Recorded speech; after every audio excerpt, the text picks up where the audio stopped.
Olá a todos, nós somos o grupo 1 da disciplina de Contabilidade de Micro e Pequenos Empreendimentos e nosso grupo ele é composto pela Dirce, por mim, né, Lucas, Wesley e pelo Erle. E nós vamos tratar um pouco aqui sobre o estudo de caso que nós fizemos, né, a respeito da empresa AL Autopeças. Nós fizemos um levantamento, né, junto ao proprietário para pegar, né, as informações econômico-financeiras da empresa e no decorrer desse trabalho nós vamos apresentar, né, para vocês quais foram os dados que nós obtivemos e as análises que nós fizemos. Essa empresa que nós estudamos, ela está situada na cidade de Águas Claras e ela trabalha com a revenda de peças e também com o conserto, né, de veículos em geral. A gente, né, em virtude desse momento, né, que estamos passando, nós fizemos contato com o proprietário por meio de WhatsApp e mandamos, né, enviamos para ele um questionário inicial e também sempre quando necessário, sempre quando foi necessário, nós também acionamos ele para retirar alguma dúvida, pegar um esclarecimento maior, mas tudo tendo como restrição a questão do isolamento social, né, que dificultou bastante, né, mas a gente conseguiu desenvolver aqui o trabalho.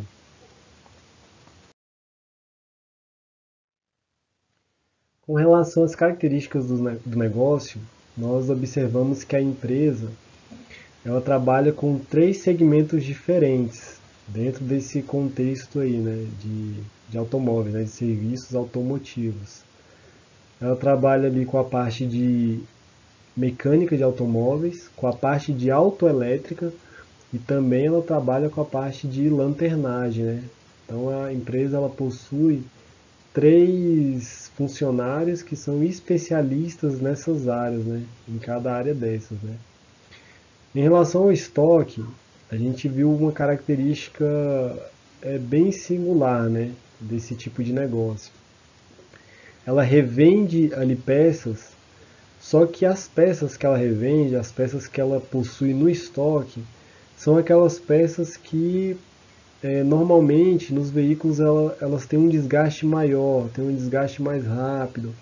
São peças ali que normalmente ela tem um tempo muito menor de troca, precisam ser trocadas ali de 3, de 6, assim, até um ano. Então eles possuem esse estoque mais imediato, né, vamos chamar assim. Mas eles também possuem parceiros, né, próximos ali, que quando necessário eles acionam esses parceiros e esses parceiros revendem também as peças para eles, só que é um preço menor, é um custo menor para eles. Mesmo eles não tendo CNPJ, mesmo eles não sendo formalizados, eles já têm um acordo prévio ali para um desconto, né? Vamos chamar assim um desconto, até porque como eles pegam bastante serviços no mês, então eles demandam bastante também, né, das revendedoras ali de peças. Então ali é uma característica ganha-ganha, né, nessa situação. Então nós observamos esses dois fatos, né? Primeiro uma diversificação, né, ali dos serviços que são prestados e essa característica do estoque, né?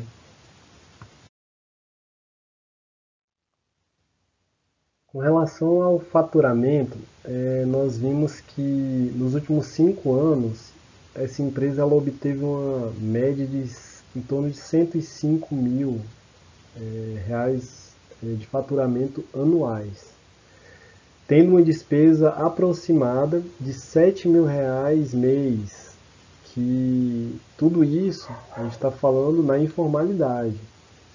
Esses 7 mil tem a ver com a questão direta, né, o pagamento direto dos funcionários, pagamento de aluguel, de água, de energia elétrica, então vai girar em torno aí dos 7 mil reais mês, né? E ela tem esses três funcionários, né, como eu já havia abordado, que tendem a ser os especialistas, né, em cada área que a empresa se propôs a prestar o serviço, né? Dentre as diversas impressões que o nosso grupo teve com relação a essa empresa, nós decidimos levantar, né, abordar aqui três aspectos, né, que a gente conseguiu extrair das conversas, né, que nós tivemos com o proprietário, né. Um primeiro ponto que nos chamou a atenção é a questão de que eles não elaboram nenhum tipo de demonstração contábil, né. O proprietário ele até passou para a gente que ele já estudou alguma coisa assim bem superficial e que atualmente o controle dele, o controle financeiro dele é feito com base ali na entrada e saída. Basicamente é só isso, é controlar o dinheiro que entrou e o dinheiro que saiu, principalmente com compra de peças, né? Porque lá assim, o serviço é muito diversificado, tem prestação de serviço que vai de R$ 50 até 4, 5 mil reais, a depender de qual é o defeito do veículo, né? Então tudo isso, como não tem emissão de nota fiscal, como não tem ali um outro controle, né, ele faz o controle ali mesmo manual dessa forma, né, só de entrada e saída de valores, né. Ele não teve nenhum suporte, a empresa dele não teve nenhum suporte é, específico, né, uma consultoria, alguém para orientar ele. Foi tudo assim, as atividades que ele faz hoje é tudo baseado na expertise, no dia a dia, ali na experiência mesmo, né? Que ele tem até o momento, né? E um outro ponto, né, que chamou a nossa atenção, né, é a questão do crédito, né? Que ele, assim, pelo que nós entendemos, ele teve a intenção, né, de expandir um pouco mais o empreendimento dele, só que ele solicitou um crédito através da pessoa física, né, dele, e esse crédito foi rejeitado, né? E assim, não tem como ele solicitar por meio de pessoa jurídica porque ele não é uma pessoa jurídica. Ele pode ser uma pessoa jurídica de fato, mas não de direito, né? Então, assim, isso também chamou a nossa atenção porque conforme a gente abordou, né, nessa disciplina, né, até aqui, tudo que a gente aprendeu, né, a gente viu que a empresa formalizada ali com todas as demonstrações, ela pode ter um acesso ali a um crédito para conseguir alavancar a empresa dela ou ter um acesso mais facilitado, né, a crédito. Então, assim, de uma forma geral, bem simples, né, bem rápida, foram esses os pontos, né, que a gente identificou aqui como forma de apresentação da empresa. E no decorrer aqui da apresentação nós vamos mostrar, né, mais outros aspectos mais quantitativos, outras análises, a gente vai aqui apresentar para vocês. Bom dia, professora. Bom dia a todos.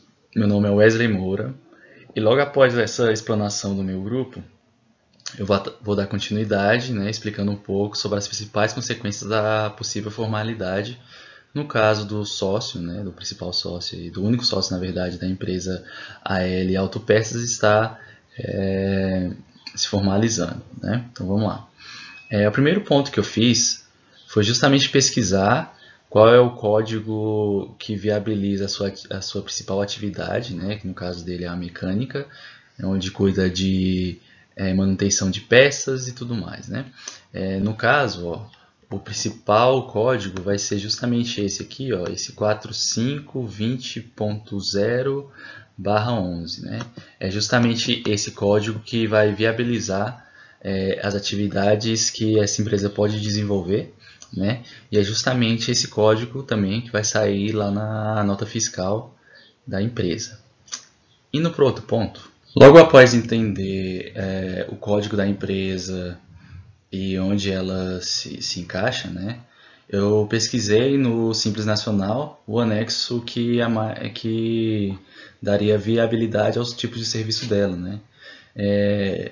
Analisando esse anexo, os anexos, eu verifiquei que o anexo 3 é o que traz, que destaca o tipo de empresa, né? Justamente por ser uma empresa de manutenção e reparos, né? Nesse caso de veículos, né? Mecânica. E eu reparei também, pelo dado que o sócio, que o dono, na verdade, né, nos deu, ele deu a média de 140 mil de receita bruta anual. A gente ficaria aqui, né, nessa faixa, na primeira faixa, e sendo sua alíquota de 6%. Eu fiz os cálculos e anualmente ele pagaria esse valor de 8 mil, que está destacado aqui nesse ponto, né? Ele pagaria esse valor de 8.400 anual, né, de tributos. Agora eu vou destacar um pouco das vantagens e desvantagens, né, com a adoção da formalização dessa empresa, né? A primeira vantagem seria aos direitos previdenciários, né, que seriam garantidos ao dono da empresa.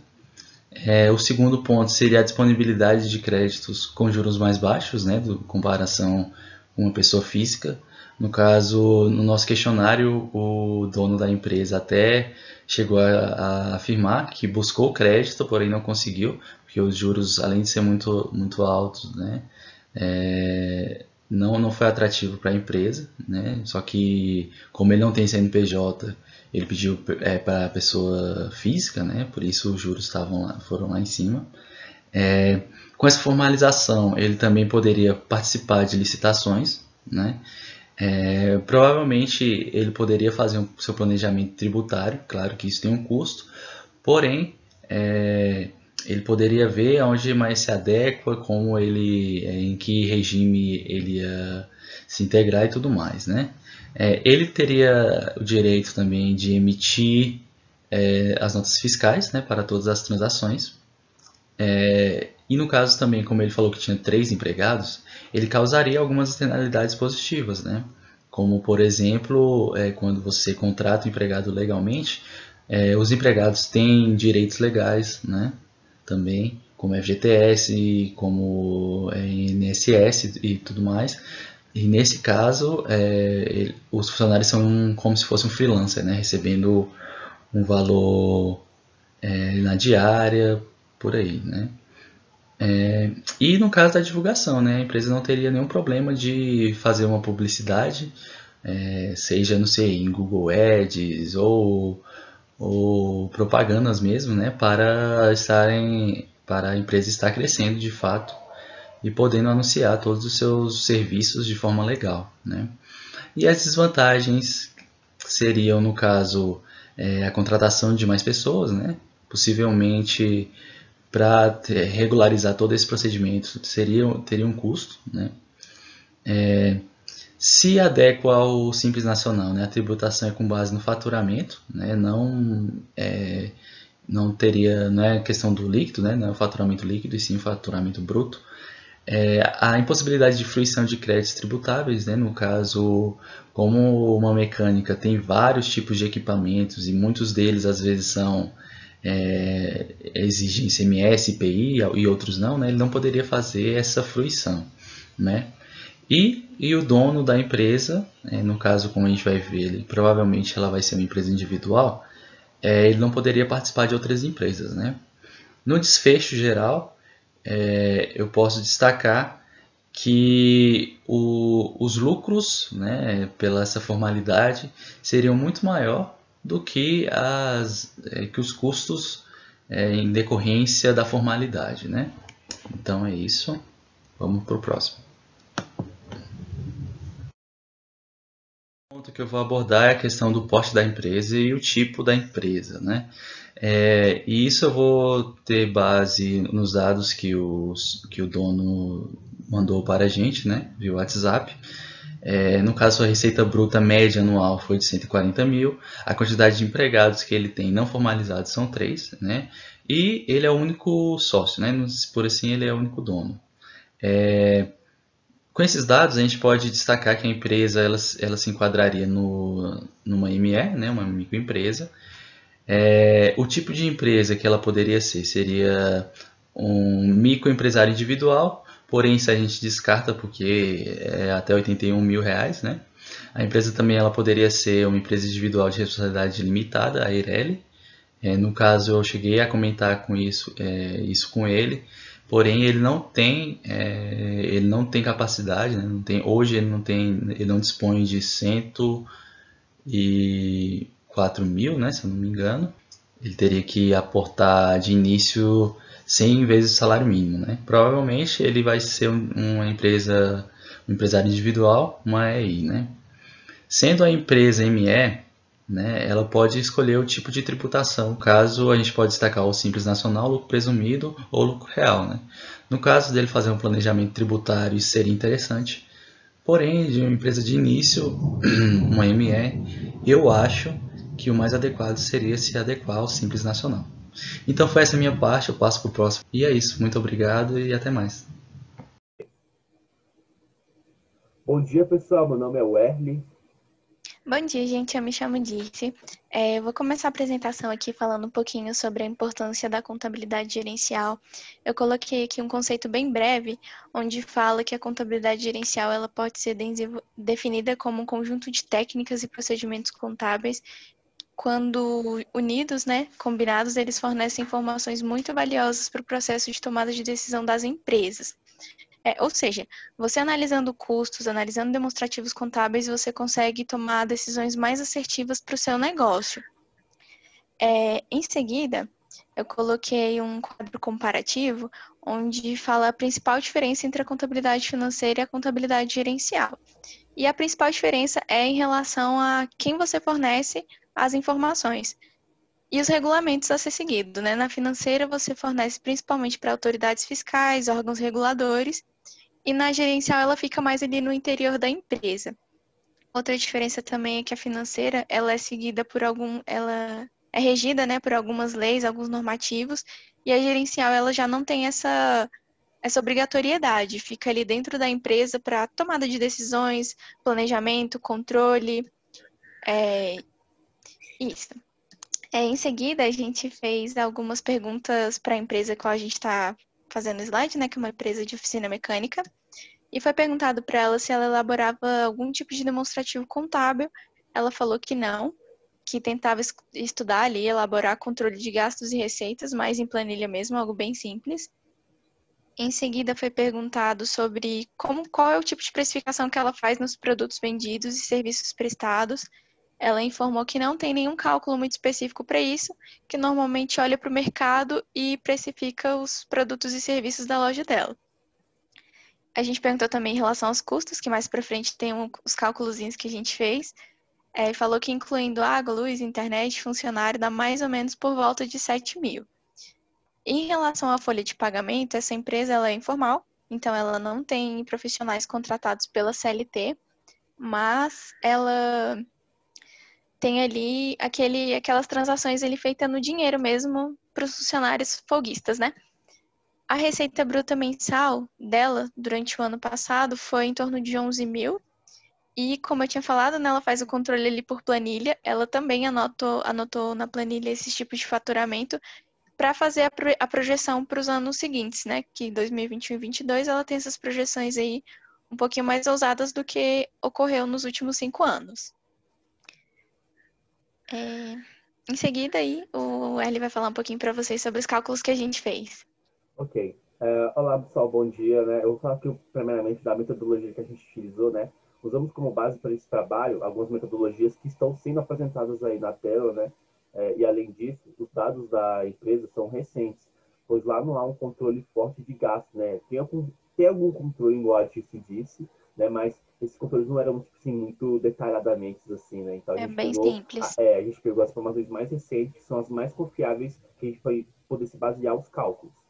Então, aqui a gente vai ter aqui os custos, né? Com todas as informações que foram fornecidas, calculamos os custos e separamos entre fixo e variável, pois vai ter uma forte influência, um forte impacto na DRE. Já deixamos aqui separado o que é formal e informal, e se vocês prestarem atenção, né? O custo formal deu 10.777 e o informal deu 8.858, sendo que em ambos o maior custo foi com os funcionários. E falando em funcionários, né, percebe-se que no formal ele é fixo e no informal ele é variado, né? A gente vai explicar um pouco mais sobre isso, mas vamos lá, Disse. Vou falar sobre as obrigações trabalhistas aí.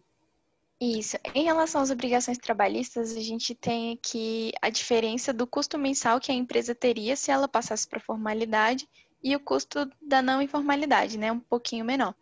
E o ponto principal dessa questão é considerar que na formalidade ela tem um gasto de 640 a mais por funcionário, caso eles trabalhassem ali o mês inteiro, né, como funcionários contratados pela CLT, o que não é o caso deles, né?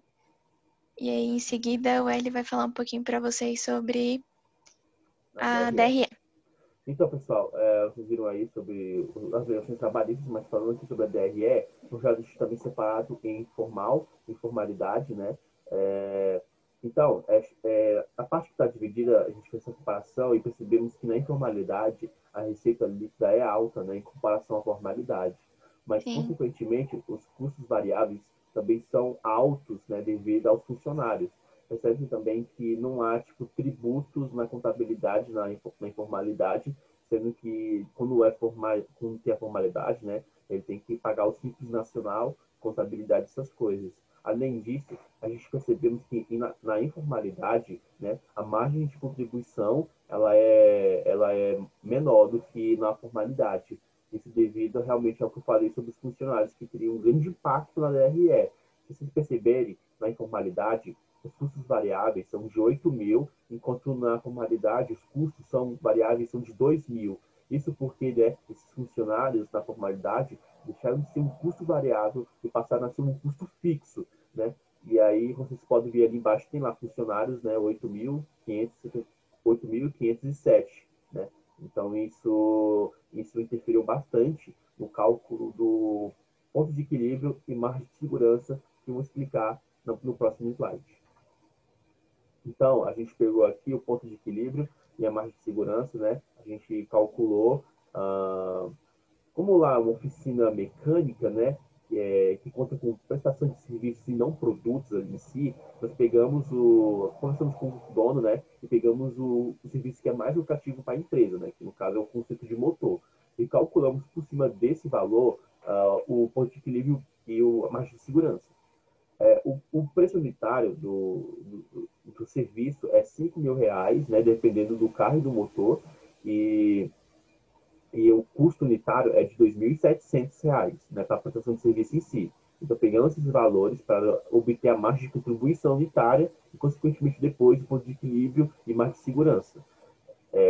Então, o resultado do ponto de equilíbrio da informalidade foi R$ 6.347 e a margem de segurança foi 10.152, enquanto que na formalidade o ponto de equilíbrio foi 26.798 e em que a margem de segurança foi 10.298 reais. Mas disse, o que é a mesma margem de segurança e o ponto de equilíbrio? Você poderia dar uma explicação? claro. Então, o ponto de equilíbrio é aquele ponto ali no gráfico onde você coloca igual as receitas e os custos e despesas. Então, a empresa fica ali no zero, né? Realmente o ponto de equilíbrio. E a margem de segurança, ela mostra qual o serviço mais lucrativo da empresa e também mostra esse percentual que o Arley acabou de falar, que identifica até quanto a empresa pode reduzir o faturamento, caso necessário, como, por exemplo, a pandemia, né? Exatamente. Então, isso aí que a gente falou faz sentido porque se você prestar atenção ali nos custos fixos, fazer uma comparação do custo fixo da informalidade para a formalidade, a gente percebe bem ali que o valor do custo fixo na informalidade é de 2.920, né? Isso porque os funcionários estavam alocados como custos variáveis. Mas quando passou a ser fixo os funcionários, a gente percebe que também que os custos aumentou absurdamente, né? Saiu de 2.000 para R$ 12.000, né? Isso devido também ao Uhum. incremento dos funcionários no custo fixo e algumas despesas a mais, né? Como o Simples Nacional, contabilidade. Então, ela, para poder equilibrar as contas, ao invés de ela ter que ganhar R$ 6.000, ela teria que passar a obter R$ 26.000, né? E isso deu um forte impacto para a empresa. Mas é isso aí, pessoal, nossa apresentação. Espero que tenham gostado. Qualquer dúvida aí pode perguntar aí no chat e nós agradecemos a atenção de vocês.